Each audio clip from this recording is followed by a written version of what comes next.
I never expected that a burst pipe would dismantle the life I had so carefully constructed. My world was one of quiet order, a fortress of solitude built from routine and self-sufficiency. I worked from home as a graphic designer, my days governed by the gentle hum of my computer, the precise click of a mouse, and the predictable slant of afternoon light across my hardwood floors. My apartment was my sanctuary, a museum curated for an audience of one. Each book was aligned on its shelf, each coffee mug hung in its designated place. It was a life of control, designed to keep the unpredictable chaos of human connection at a safe, observable distance. I had walls, and they were very, very high. Then came Liam. He was not a resident of my quiet, three-story building. He was an interloper, a temporary disruption. He was the brother of Mark, my next-door neighbor, and I saw him for the first time on a Tuesday. I had opened my door to grab a package, and there he was, filling the narrow hallway with a presence that seemed too large, too vibrant for the muted beige of the walls.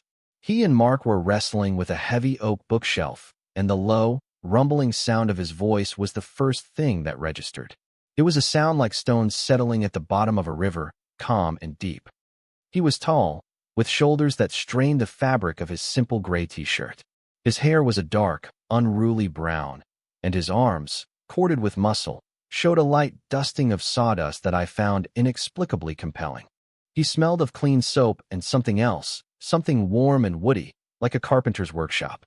He was a creature of substance, of tangible reality, in stark contrast to my own life, which was lived mostly through pixels and Pantones. When he glanced up and caught me staring, his expression wasn't annoyed or suspicious. He just offered a small, tired smile that creased the corners of his eyes, and then turned back to the task at hand.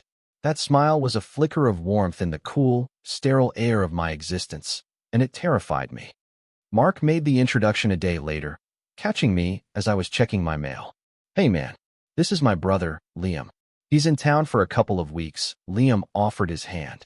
It was large and warm, his grip firm but gentle. The calluses on his palm were a testament to a life spent building things, creating structures in the real world while I built mine on a screen. "Good to meet you," he said, his voice that same low, steady rumble.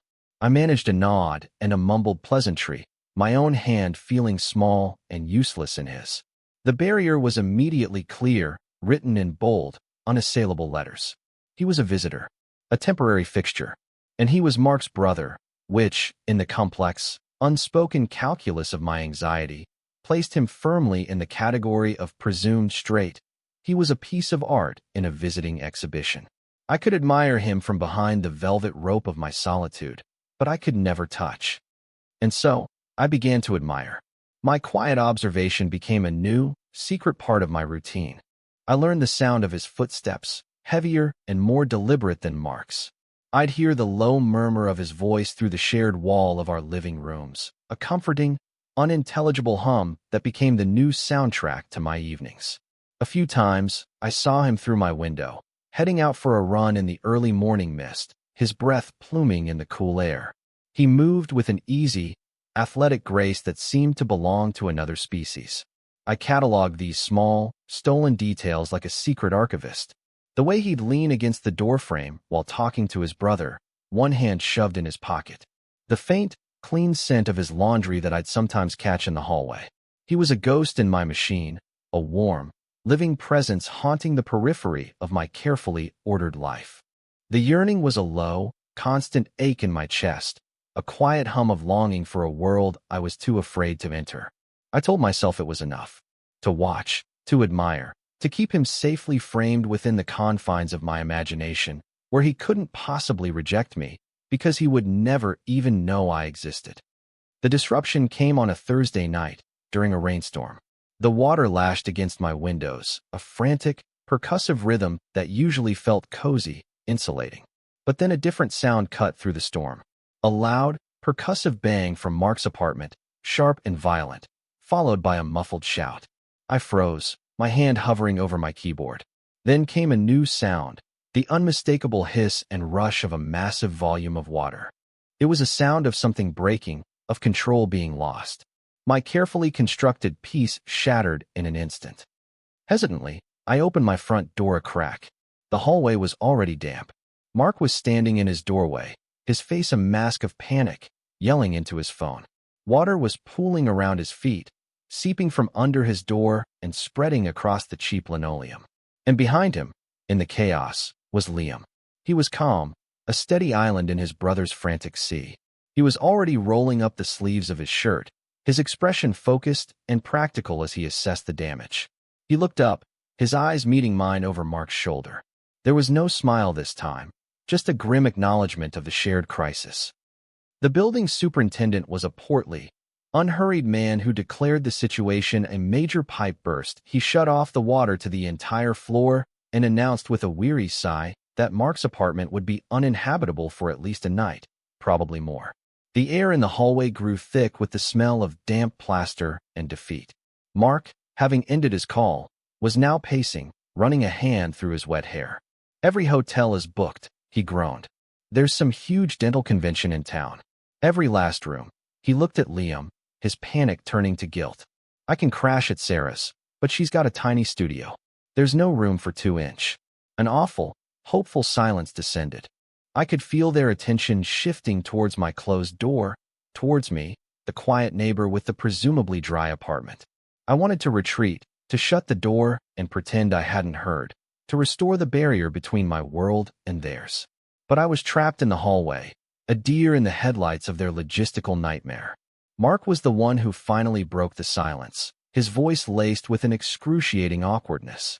"Hey, I know this is a massive ask, a ridiculously huge ask, but would there be any chance Liam could crash on your couch for the night? Just for tonight? I'd owe you big time." The question hung in the air. A live grenade rolled gently to my feet. Every instinct screamed at me to say no, to protect my space, my order, my sanity. But I looked at Liam. He wasn't looking at me with expectation, but with a quiet apology in his eyes, as if he were embarrassed to be the cause of this imposition. And in that moment, the desire to be kind, to be helpful, to be something other than the reclusive ghost in apartment 2B, overrode the fear. The walls of my fortress developed a hairline crack. "Yeah," I heard myself say, the word feeling foreign in my mouth. "Yeah, of course. The couch is fine."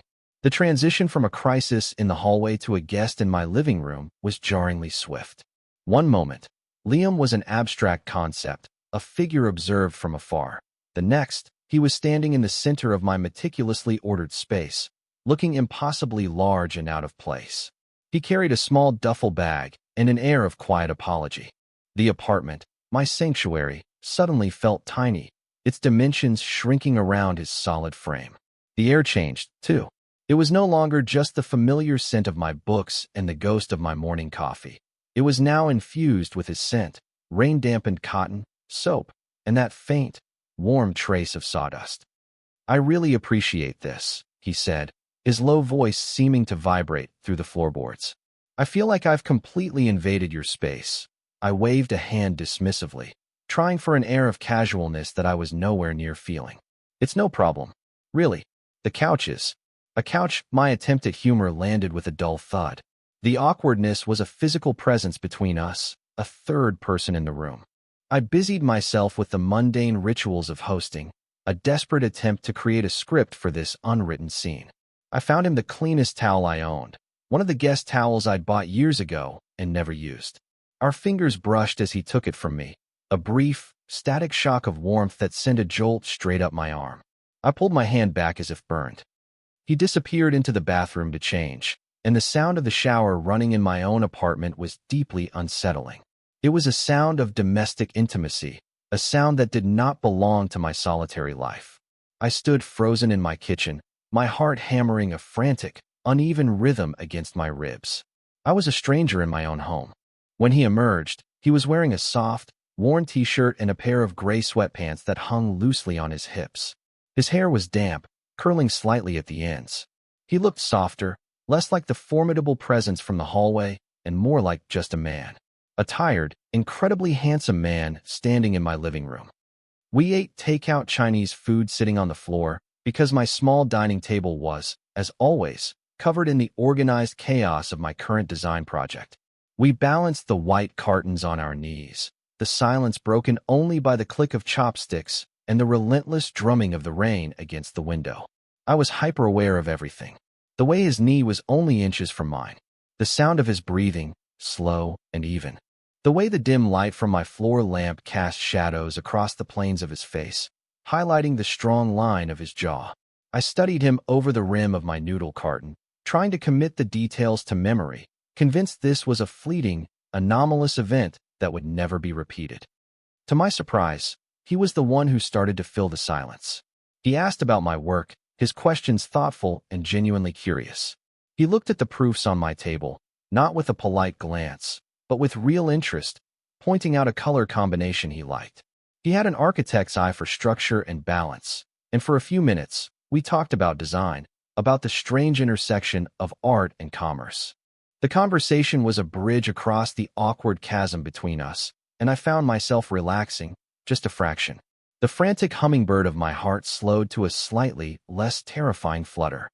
Later, as the night deepened and the rain softened to a steady, gentle hush, the conversation shifted. We were sitting on the couch, a respectable distance between us, nursing mugs of tea I had made. The caffeine was the last thing I needed, but the ritual of it, the simple act of doing something with my hands, was a necessary anchor. He stared into his mug, his brow furrowed slightly. "This whole trip," he said, his voice softer now, more introspective. "It was supposed to be a reset. I had this big project, a community arts center. Poured a year of my life into it. And then, last month, the funding got pulled. Just like that." He shook his head, a small, weary gesture. "So I came here to help Mark with his place, and, I don't know, figure out what's next." He looked up at me then, his eyes holding a surprising vulnerability. The confident, capable man who had calmly managed a flooding crisis was gone. In his place was someone who seemed a little lost, a little bruised by the world. "It's just strange," he continued, almost to himself. "You spend all this time building things, designing these permanent structures, and you forget how easily things can just fall apart." The words resonated deep within me, echoing the very philosophy that had led me to build my own fortress of solitude. He was speaking of buildings and careers, but I heard a metaphor for life, for connection. In that moment, the intimidatingly handsome stranger became something else. He became human. The crack in his facade mirrored the cracks in my own, and my carefully guarded admiration began to curdle into something far more dangerous. It was starting to feel like empathy. It was starting to feel like hope. The question of sleeping arrangements had been a low-level hum of anxiety in the back of my mind all evening. As the clock ticked past midnight, the hum grew to a roar. My couch was stylish but notoriously uncomfortable, a fact I had never cared about until now. The thought of him, of his large frame folded uncomfortably onto it all night, felt like a failure of hospitality. "You should take my bed," I said, the words rushing out before my anxiety could veto them. "I can take the couch. I'm used to it. I fall asleep here all the time." It was a lie, but a necessary one. He looked from the couch to me, a small, wry smile touching his lips. "No way. I'm the one who's imposing. I'm not kicking you out of your own bed." We went back and forth for a moment, a polite, ridiculous dance of self-sacrifice. And then he stopped, looking at my queen-sized bed, visible through the open doorway of my bedroom. He ran a hand through his still damp hair. "Look," he said, his tone shifting from polite to practical. "It's a big bed. We're both grown men. How about we just share it? I promise I don't snore." "Much," he added the last part with a conspiratorial grin, a flash of humor meant to disarm the monumental awkwardness of the suggestion. My brain short-circuited. Every logical, self-protective instinct screamed in protest. This was a line, a boundary of unimaginable proportions. And yet, the alternative, leaving him to a sleepless night on my terrible couch, felt cruel. And a deeper, more treacherous part of me, a part one had kept starved and locked away, whispered that this was a once-in-a-lifetime anomaly, a glitch in the matrix of my lonely existence. To say no felt like a betrayal of some cosmic opportunity. So I nodded, a jerky, puppet-like motion. "Okay." I breathed, the word barely audible. "Okay." Getting ready for bed was a masterclass in feigned nonchalance. We took turns in the bathroom, avoiding eye contact, moving around each other in the small apartment with the careful, stilted choreography of strangers. When I finally slipped into my side of the bed, my heart was a trapped bird beating against my ribs. The fabric of my t-shirt felt abrasive, my own skin felt foreign. The sheets, which usually smelled of clean, sterile laundry detergent, now held the faint, warm scent of his soap. He got in on the other side, the mattress dipping under his weight. He was a furnace of heat just inches away from me. We lay on our backs, staring up at the darkened ceiling, the space between us a supercharged vacuum of silence and unspoken tension. The only sounds were the gentle patter of the rain outside and the frantic, deafening roar of the blood in my ears. I was acutely aware of every subtle shift of his body, the soft sound of his breathing, the sheer, overwhelming fact of his physical presence in my bed. This was the heart of the fortress, the inner sanctum, and I had willingly let the beautiful, terrifying stranger inside. Minutes stretched into what felt like an eternity. I tried to regulate my breathing, to will my muscles to unclench, but my body was a tightly coiled spring of anxiety and a yearning so profound it felt like a physical ache. Then, a shiver racked my body, a completely involuntary tremor born of pure nervous energy. It was undeniable. In the profound quiet of the room, he must have felt the mattress shake. The silence stretched for another 10 seconds. Then, his voice, a low, quiet rumble that seemed to cut directly through the darkness. "You cold?" It wasn't a joke. It was a simple, gentle question.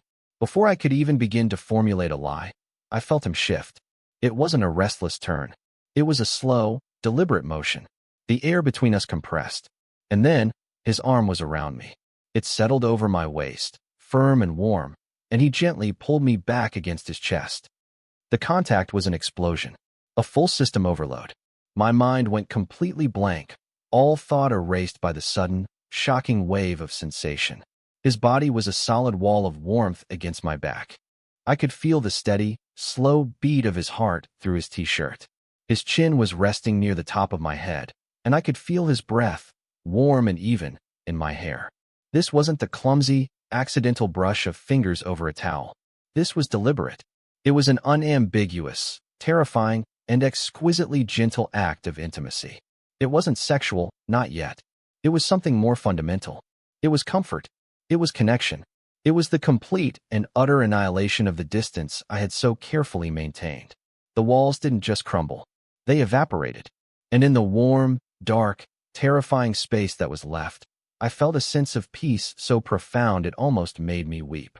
For the first time in a very long time, I didn't feel alone. And I fell asleep in the arms of a man whose name I had barely known for 2 days. I woke to the pale gray light of morning and an overwhelming sense of emptiness. The space beside me in the bed was cool. He was gone. For a disoriented moment, I wondered if I had dreamt the entire thing. The flood, the takeout, the warmth of his body curled around mine. But the faint scent of his soap on my pillow was undeniable proof. It had been real. I sat up, my heart beginning its familiar anxious tattoo against my ribs. The profound peace of the night had evaporated with the darkness, leaving a cold, sticky residue of fear. I found him in the kitchen. He was already dressed in the clothes from the day before, his duffel bag zipped, and sitting by the door. He was pouring hot water into 2 mugs, his movements efficient and precise. The easy, vulnerable intimacy from the night before was gone, replaced by a polite, impenetrable wall of formality. He didn't seem to be the same man who had held me while I slept. This was a stranger again, a courteous guest preparing to depart. "Morning," he said, his voice carefully neutral. He didn't meet my eyes. "I made coffee." He pushed a mug across the counter towards me. The gesture felt transactional, a final payment for services rendered. The space between us, which had been so devastatingly erased just hours before, now felt like a vast, unbridgeable canyon. The air was thick with everything we weren't saying. I took a sip of the coffee, the hot liquid scalding my tongue. The pain was a welcome distraction from the spiraling panic in my chest. My anxiety went into overdrive, a runaway train of catastrophic thinking. I had misread everything. Of course I had. He was just being kind. I was cold, so he offered warmth. It was a platonic, humanitarian gesture, and my lonely, touch-starved brain had twisted it into something more. He was straight. He was probably horrified. He was likely disgusted by me, by how easily I had melted into his arms. Now he was just trying to get through the final, awkward moments before he could escape, before he could put as much distance as possible between himself and the pathetic, yearning man whose bed he had accidentally shared. I was an idiot. I had ruined the fragile, tentative connection we had formed. I had made him uncomfortable, and now I would have to live with the shame of it every time I saw his brother in the hallway. His politeness was a form of torture. He rinsed his mug in the sink, wiped down the counter where he'd spilled a few coffee grounds. He was erasing any trace of his presence, not just from my apartment, but from the entire experience. He was acting like a perfect stranger, and I took it as confirmation of my deepest fears. My brother just texted, he said, his back still to me. He's on his way to pick me up. They've got the water back on, but the apartment's a mess. We'll probably head out and get some breakfast. Each sentence was a hammer blow, rebuilding the walls around me, brick by painful brick. He was leaving. He was eager to leave. I had imagined it all. I just nodded, unable to form words. I stood there, clutching my coffee mug like a life raft, watching him prepare for his escape. He finally turned, grabbing his bag from the floor. He walked to the door, his hand resting on the knob. This was it. The final, excruciating moment. He would say a polite thank you, and then he would be gone, and this entire, surreal episode would be relegated to a memory I would obsessively analyze and regret for the rest of my life. My stomach twisted itself into a tight, painful knot.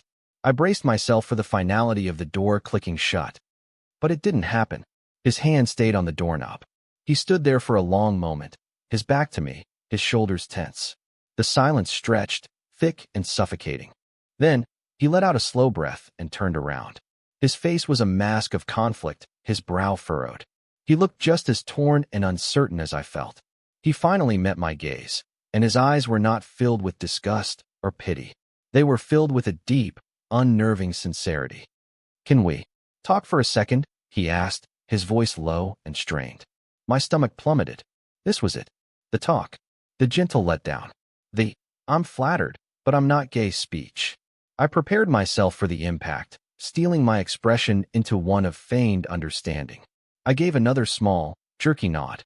He took a step away from the door, closing the distance between us slightly. He scrubbed a hand over his face, a gesture of profound weariness and frustration. "Look," he started, then stopped, searching for the right words. "Last night, what happened in your bed? That wasn't. It wasn't an accident. And it wasn't because you were cold." The words hit me with the force of a physical blow. I could only stare at him, my mind struggling to process what he was saying. "I've been screwing this up since the moment I got here," he said, his voice raw with a vulnerability that mirrored what I'd seen the night before. "I noticed you the first day, in the hallway. And I'm not good at this. I never know what to say. I just build things. I don't know how to build. This," he gestured vaguely between us. "So I just kept hoping I'd run into you again." He let out a short, humorless laugh. And then the pipe burst, and I saw my chance. A stupid, dramatic, ridiculous chance. My brain was struggling to keep up. "What are you talking about?" I managed to ask, my voice a hoarse whisper. He looked down at the floor, then back up at me, his expression awash with shame. "The hotels," he said quietly. "They weren't all booked." That was a lie. I asked Mark to say that. I told him I thought you were. "I don't know." "Interesting." "And he's my brother. He wanted to help. He thought it would be a funny story someday." He winced. "It was a stupid high school plan. I was just hoping to get a chance to talk to you, away from everything. And then I end up in your bed, and I completely panic. I held you all night, and it felt right. And then I woke up this morning and convinced myself I had crossed a line, that I'd freaked you out, that you were just being polite." He was describing my own anxiety spiral, but in reverse. He thought he had misread the situation. He thought I was the one who regretted it. The sheer, absurd symmetry of our mutual insecurity was almost comical. All the perceived distance, the awkwardness of the morning, it wasn't rejection. It was fear. The same fear that had kept me locked in my apartment, a prisoner of my own making. "There's no one back home," he added, as if sensing my next unspoken question. "There hasn't been anyone for a long time. I came here to see my brother, but I was also running away from a whole lot of nothing." The dam inside me broke. All the fear, the doubt, the carefully constructed narratives of my own unworthiness, they all washed away in a sudden, cleansing flood of relief. "I thought you were straight," I blurted out, the words clumsy and breathless. "I thought. I've been watching you all week. Through my window. In the hall. I thought you were the most amazing person I'd ever seen, and that you were completely and totally out of my reach. I thought last night was a mistake. I thought you couldn't wait to get away from me." A look of profound, dawning understanding washed over his face. The tension in his shoulders seemed to dissolve. He took another step, and then another, until he was standing directly in front of me, the space between us charged not with anxiety, but with a fragile, incandescent hope. He slowly raised a hand, his fingers hesitating for a moment before gently touching my cheek. His thumb stroked my skin, and the simple, tender gesture grounded me, pulling me back into my own body. "Out of reach," he murmured, his voice thick with emotion. I felt like I was on the other side of a brick wall. "Me too," I whispered. He didn't need to say anything else. He leaned in, and this time, the kiss wasn't a dream or a fantasy. It was real. It wasn't tentative or questioning. It was deep and sure, a confirmation of every unspoken word, every stolen glance, every secret hope. It tasted of coffee and relief and the astonishing, terrifying promise of a new beginning. It felt like an anchor in the chaotic storm of my life. It felt like coming home. He didn't leave. Mark texted, and Liam texted back a simple, "Change of plans. Talk later." He put his phone away, and with that small action, it felt like he was putting his old life on hold, choosing to start a new one, right here, in my tiny apartment. The awkwardness of the morning was a distant memory, replaced by a delicate, shimmering newness. We were two strangers who had, through a ridiculous, contrived plumbing disaster and a mutual case of crippling anxiety, found each other. Our first real date happened that afternoon. We walked out of the apartment building and into the city, which seemed brighter, its colors more saturated than I remembered. He held my hand, his larger hand engulfing mine, the calluses on his palm a familiar, comforting texture. We didn't do anything special. We walked through a park, bought coffee from a street vendor, and sat on a bench watching the world go by. But for me, it was revolutionary. I was an active participant in my own life, not just an observer from behind a window. I was seeing the world not as a series of design compositions, but as a place to be lived in, to be experienced with someone else. The days that followed were a montage of quiet discoveries. We cooked dinner together in my kitchen, his presence making the small space feel cozy rather than cramped.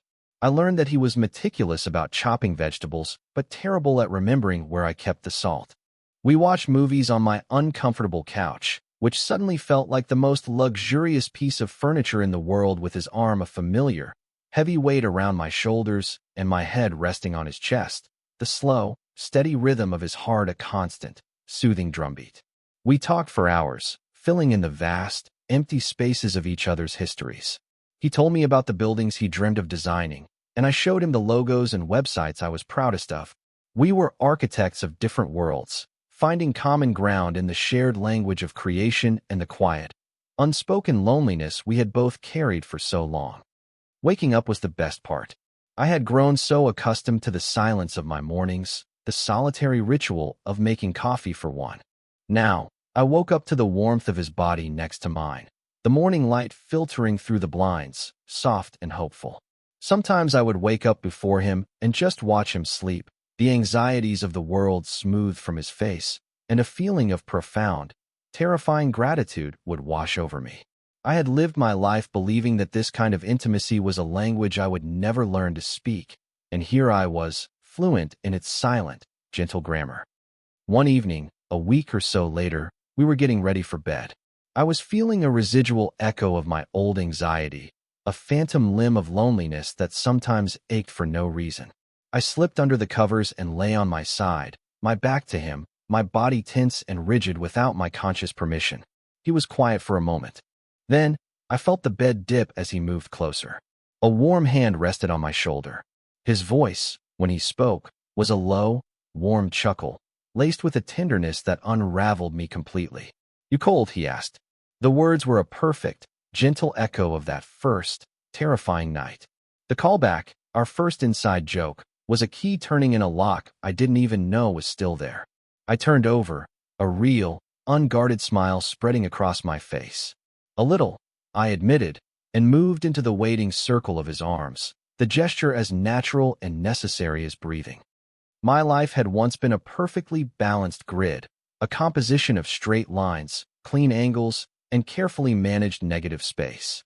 It was safe, predictable, and utterly colorless. Liam was an unexpected element, a splash of chaotic, vibrant color that had been thrown onto my canvas. He had ruined the sterile composition, and in doing so, he had saved the entire piece. He hadn't torn down my walls, not entirely. Instead, he had shown me how to build a door. And he stood on the other side, not with a battering ram, but with a key, waiting patiently for me to find the courage to let him in.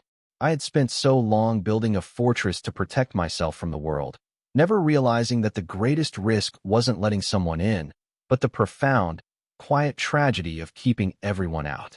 I had risked chaos, and in his arms, I had found the most profound and perfect peace.